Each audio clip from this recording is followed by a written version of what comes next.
All right, let's jump right in. Today we're exploring a really powerful idea, something for anyone who's ever felt overwhelmed. We're going to break down a framework for finding strength, and it's drawn from a Christian sermon that offers a fresh take on anxiety, prayer, and even the surprising purpose of hardship itself.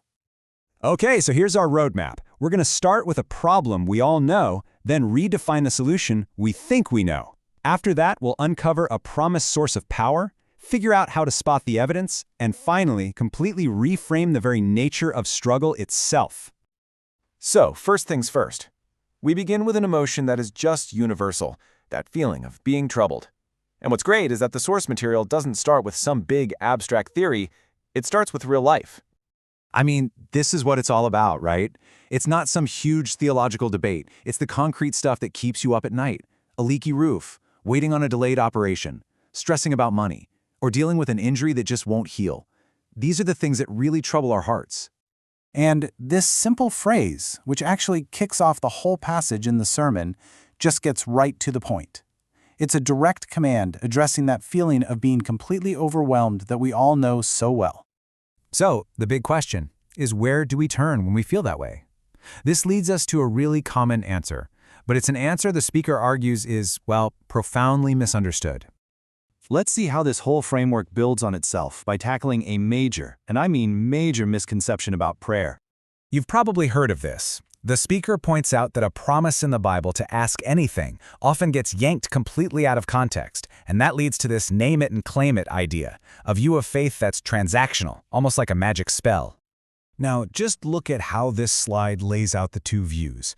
On one side, you have the genie in a bottle approach, right? A wish list. But on the other, it's all about relationship. It's about aligning yourself with a character you love and trust. The sermon makes the point that so many people approach prayer as if God is there to serve them, when the model being presented is the total opposite.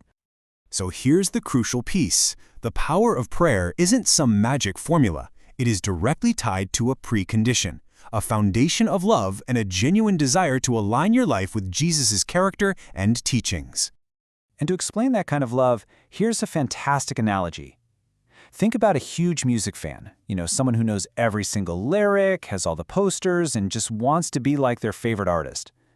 The speaker says that's the kind of deep, all-in love that comes before truly effective prayer.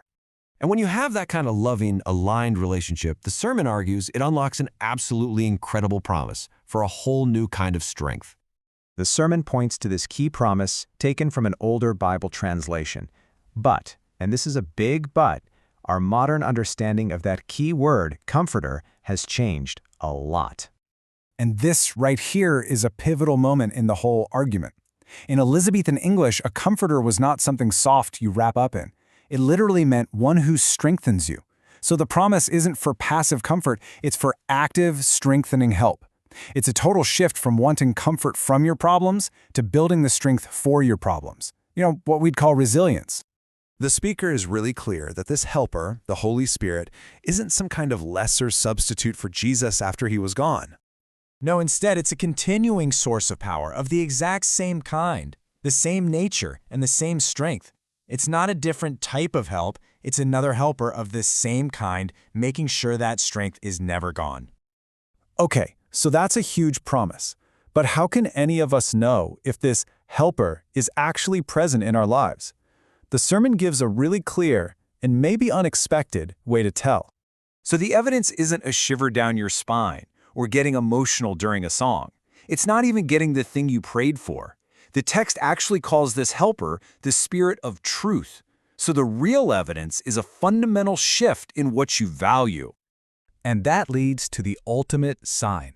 According to the speaker, it's when you develop this authentic, relentless desire for truth, a real hunger to see yourself, your life, and the world clearly, even when it's uncomfortable.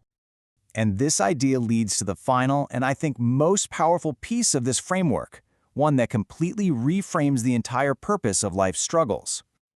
This is the question, right? It's the one we all ask. If this permanent, strengthening power is always available, why do we still get clobbered by life? Why is it still so hard? The sermon gives a really blunt answer. Hardship isn't a sign that God is absent or that the system is failing. It's a deliberate part of how we grow. And here it is. This is the core analogy. And it's a true paradigm shift. Your struggles, they're not punishments to be avoided. They are spiritual workouts, designed specifically to build your strength. So what does that workout look like? Well, first, the struggle itself is the resistance. You can't build muscle without lifting weights, and you can't build spiritual strength without challenges. Second, these difficulties make you use spiritual muscles you didn't even know you had, like patience, real faith, endurance.